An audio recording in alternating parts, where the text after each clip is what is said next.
Assalamualaikum warahmatullahi wabarakatuh. Perkenalkan, saya Anandita Aska Aini, NIM 001 Angkatan 2017 dari modul emergensi.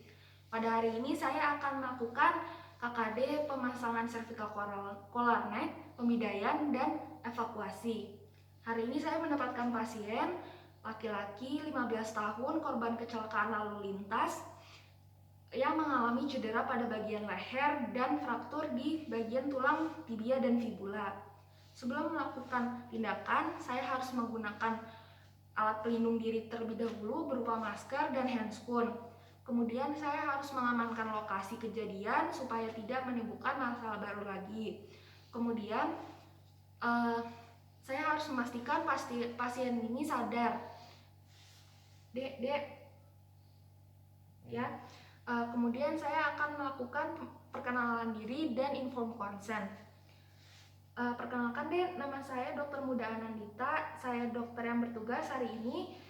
Saya akan melakukan stabilisasi pada cedera yang dialami oleh Ade dan evakuasi dari lokasi kejadian.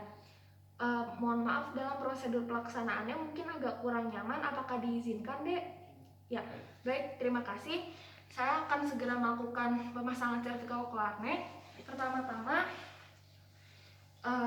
kita harus mengukur ukuran leher korban dulu untuk mencari ukuran yang pas cervical collar neck-nya.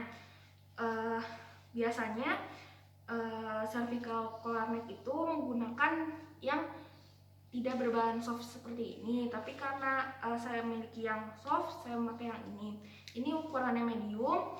Kemudian saya akan meminta bantuan penolong kedua untuk membantu saya mengangkat kepala dan leher pasien dengan menggunakan kedua tangannya yang diletakkan di sisi kanan dan kiri wajah dari bagian temporal dan maksilaris dan mandibula yang diangkat.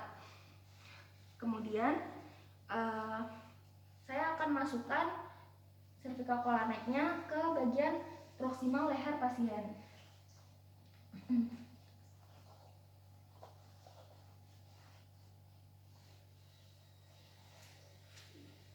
Lalu bagian yang melingkar dilingkarkan di sekitar dagu pasien.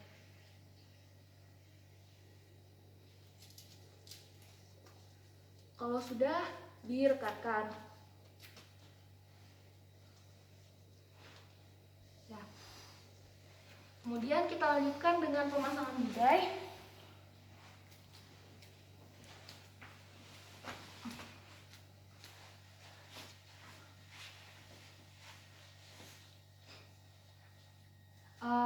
Pertama-tama kita harus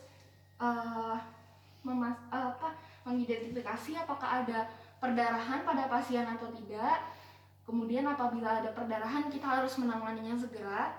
Kemudian apabila ada kemudian luka terbuka harus segera ditangani. Dan apabila ada tulang yang menonjol jangan dipaksa untuk dimasukkan. Kemudian kita harus melepaskan seluruh aksesoris yang berada di ekstremitas korban yang mengalami gangguan. Kemudian kita harus memeriksa status neurovaskuler dari ekstremitas yang cedera. Kita harus melihat warnanya dari ekstremitas tersebut, apakah warnanya kehitaman atau suhunya bagaimana, menjadi lebih dingin. Untuk mengecek suhu jangan lupa untuk melepas handphonenya. Lalu kita juga harus meminta pasien untuk menggerak-gerakkan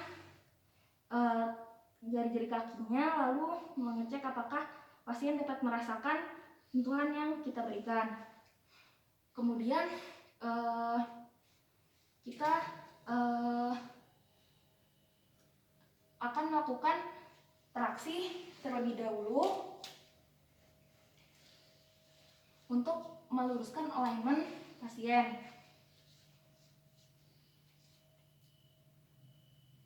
Lalu setelah ditraksi,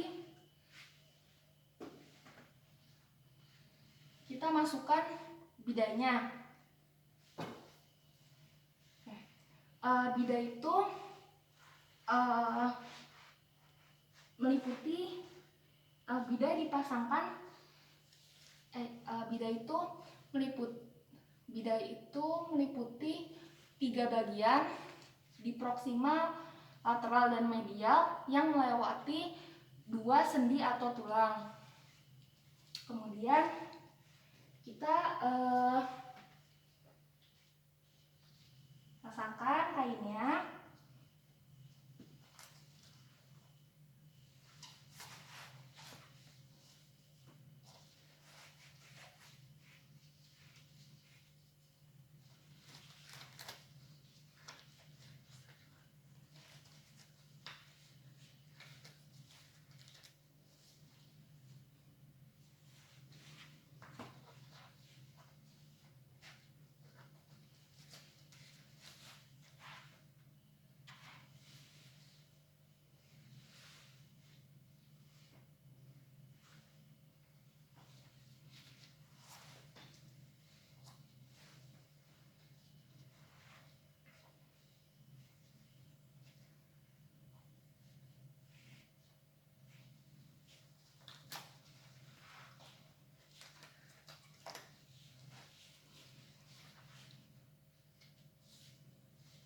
Ya, baik.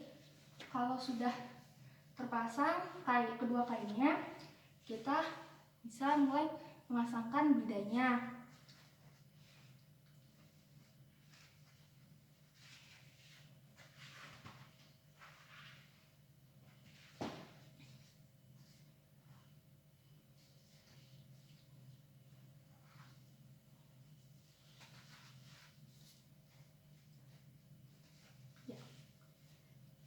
Kemudian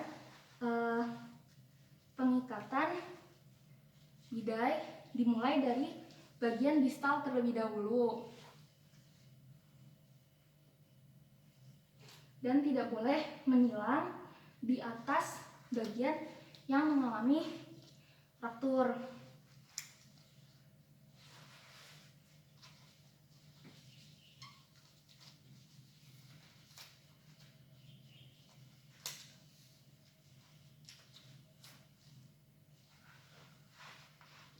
Kemudian ikatan diletakkan di permukaan.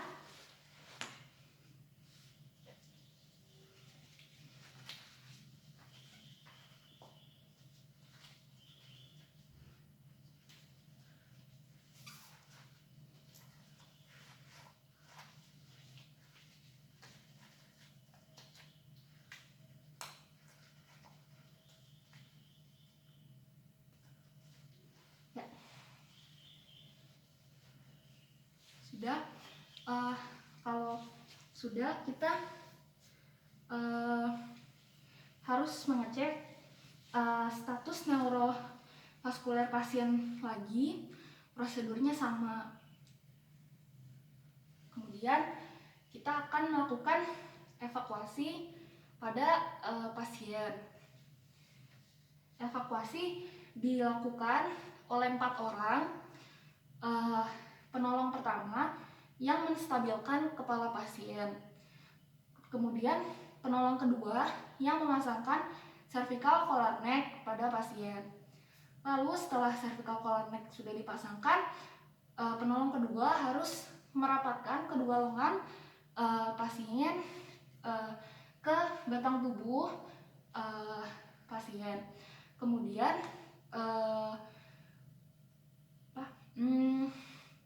penolong ketiga merapatkan kedua tungkai dari pasien, lalu mengikat kedua tungkai dengan kain. Kemudian semua itu harus dilakukan berdasarkan semua itu jangan lupa untuk semua itu harus dilakukan dengan koordinasi oleh penolong pertama. Jadi kita harus selalu melakukan komunikasi supaya kepala itu tetap stabil. Kemudian penolong 2 dan 3 itu harus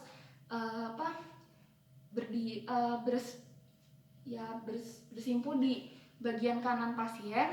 Kemudian penolong kedua meletakkan tangannya di bahu kiri pasien, kemudian tangan satunya lagi di lengan kiri pasien. Kemudian penolong ketiga meletakkan tangannya di panggul pasien, kemudian tangan satunya lagi di kain pengikat kedua kakinya tersebut.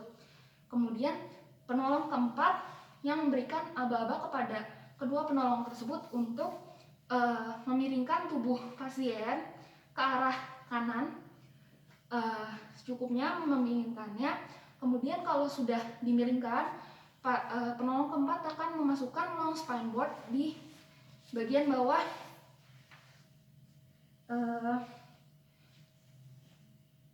tubuh korban. Kemudian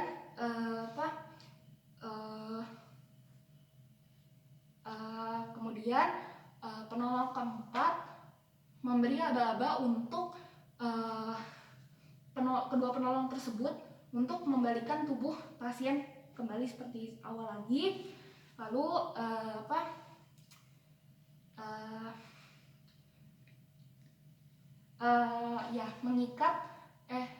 menstabilkan posisi pasien dengan menggunakan strap.